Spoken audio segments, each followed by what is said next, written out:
मैं तो एक फिल्म बनाने वाला हूँ, लापता गृह मंत्री। दोस्तों, लगता है सबने ठान लिया है बीजेपी की हेकड़ी तोड़ कर रहेंगे, या कहिए चैन से नहीं रहने देंगे। कहां अभी अमित शाह एंड टीम जैन जी के गुस्से से बचने का रास्ता ढूंढ रही थी, उसी दौरान ऐलान हो गया। पहला ऐलान संसद में हुआ, भाई फिल्म बनाएंगे, वो भी किसी और पर नहीं, बीजेपी के चाणक्य अमित शाह पर। फिल्म की थीम ऐसी रखी गई, संसद में सुनकर भाजपाइयों के कान खड़े हो गए। और दूसरी फिल्म का ऐलान बाहर हुआ, उसकी कहानी लीक हो गई। लीक इसलिए कह रहा हूं क्योंकि फिल्म को बनाने वालों ने बता दिया उसके टारगेट पर कौन रहने वाला है। और जहां तक मुझे लगता है, जैन जी वालों अलर्ट हो जाओ, कुछ तुम्हारे खिलाफ आने वाला है। दोस्तों, वो कौन सी फिल्म है उसके बारे में मैं आपको बताऊंगा। लेकिन भैया, प्रियंका गांधी के एक बयान से कैसे बीजेपी का एक संस्कारी सांसद शब्दों के मामले में संबित पात्रा हो गए, वो भी सुनाऊंगा। और आखिर अपने राघव चड्ढा नजर आ ही गए, लेकिन आते ही उन्होंने जो कहा तो मेरे दिमाग को तोड़ दिया।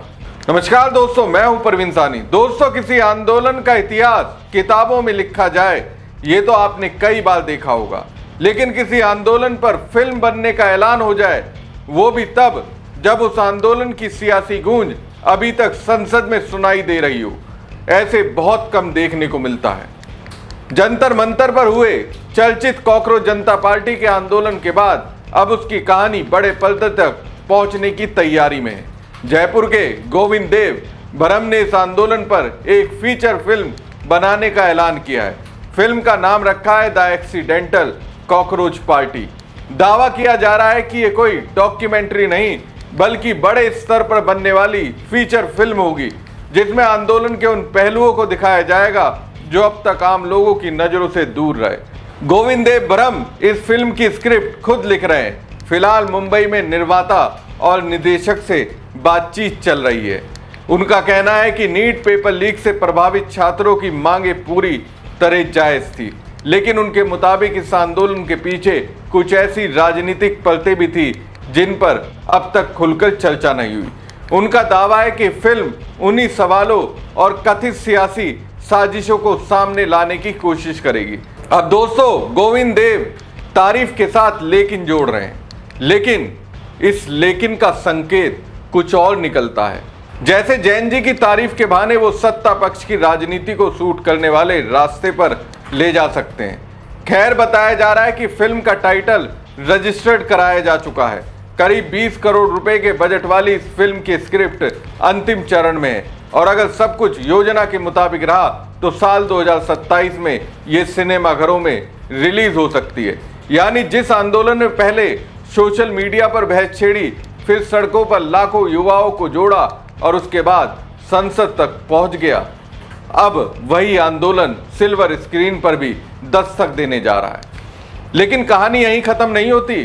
फिल्म बनने का ऐलान हुआ ही था कि संसद के भीतर एक और फिल्म की चर्चा शुरू हो गई। इस बार निर्देशक कोई फिल्मकार नहीं बल्कि विपक्ष के नेता थे और निशाने पर थे देश के गृह मंत्री अमित शाह। शिवसेना यूबीटी के सांसद संजय राउत ने जंतर मंतर की घटना का जिक्र करते हुए सीधे अमित शाह से इस्तीफे की मांग कर दी।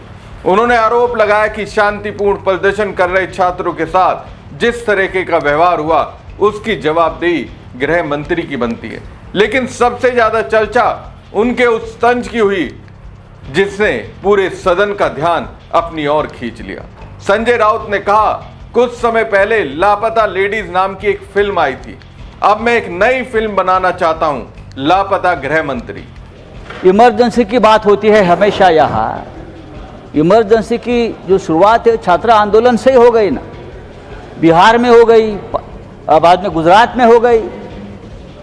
तो अभी आप लोग छात्र आंदोलन से इतने डरते क्यों है? एक आंदोलन इस देश में हुआ है, बच्चों की मांग है, और बच्चों की मांग है इस देश की शिक्षा व्यवस्था, इस देश के शिक्षा व्यवस्था में जो भ्रष्टाचार है वो रोकने की। लेकिन प्रधानमंत्री डर गए, गृह मंत्री डर गए, लापता है, हम ढूंढ रहे हैं। मैं तो एक फिल्म बनाने वाला हूं, लापता गृह मंत्री।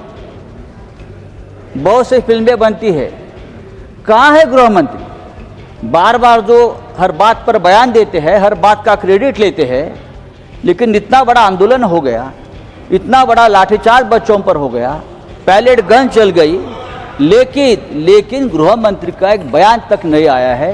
प्रधानमंत्री रात को 12 बजे बयान देते हैं। सर, राउत ने सवाल उठाया कि जब जंतर मंतर की घटना पर पूरा देश चर्चा कर रहा था, तब विपक्ष संसद में लगातार गृह मंत्री से जवाब मांग रहा था, तब अमित शाह सदन में क्यों नहीं नजर आए? आखिर उनकी अनुपस्थिति की वजह क्या थी?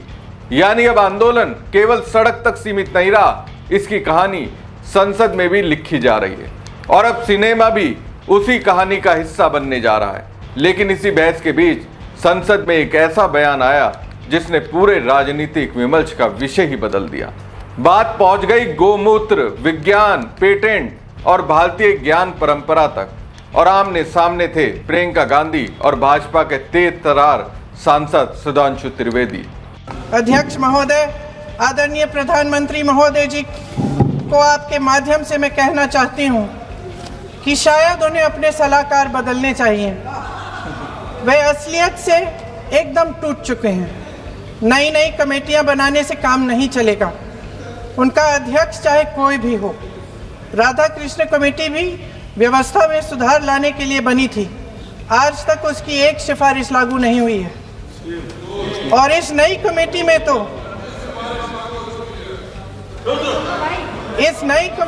तो एक एक्स-आईबी चीफ, फिर चिल्लाएंगे, एक एक्स-आईबी चीफ, एक आईटी कंपनी के मालिक और एक गौमूत्र के विशेषज्ञ भी हैं।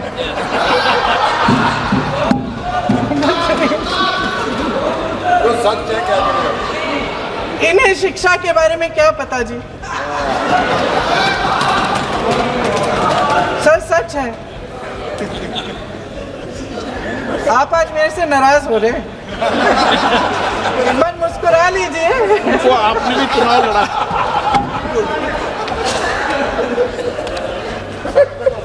प्रधानमंत्री जी ने श्री नंदन नीलकर्णी जी के नेतृत्व में एक हाई पावर टास्क फोर्स बनाई, मगर सभापति जी मैं समझ नहीं पाता हूं हाई पावर टास्क फोर्स के सदस्यों का, विद्वान सदस्यों का उल्लेख करते हुए ये गोमूत्र कहां से बीच में आ जाता है? यानी समझ में नहीं आता है, जिसका कोई रिलेवेंस नहीं उस टॉपिक से।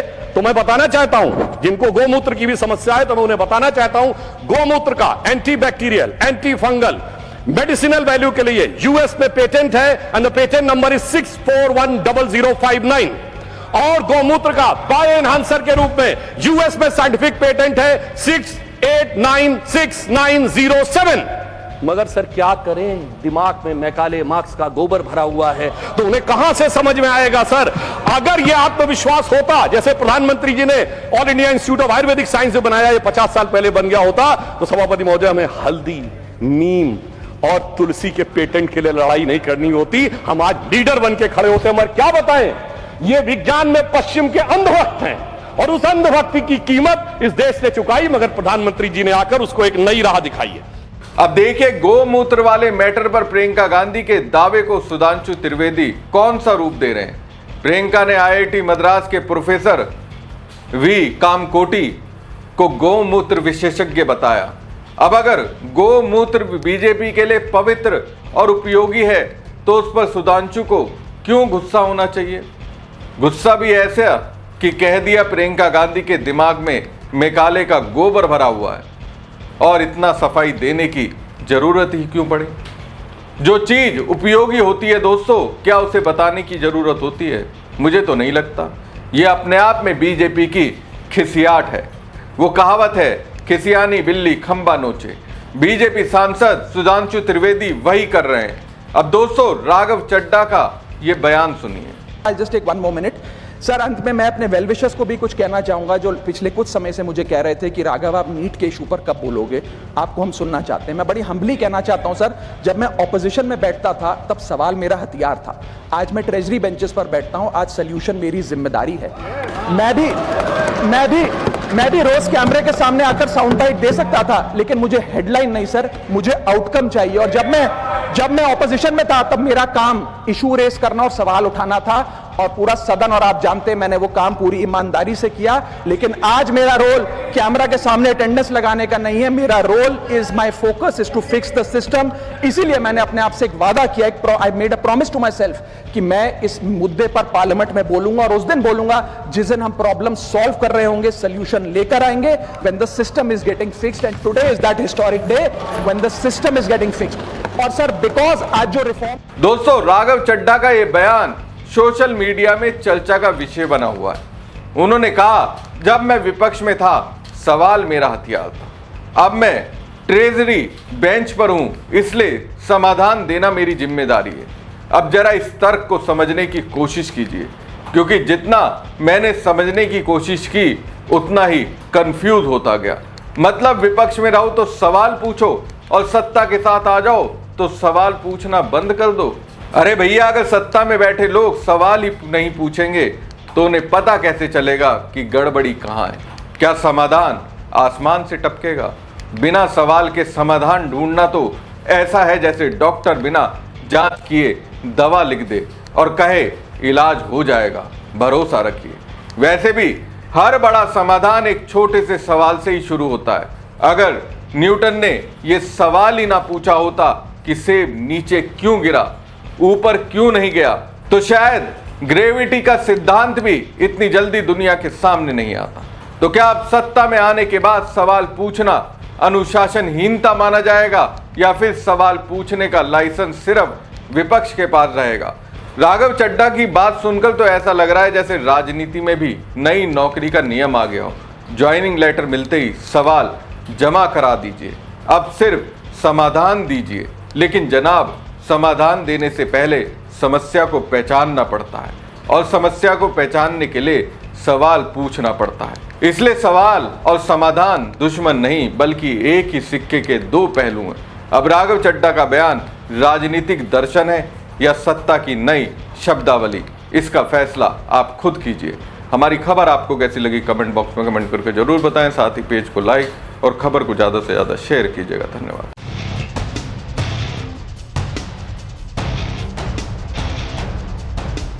मैं तो एक फिल्म बनाने वाला हूँ, लापता गृह मंत्री।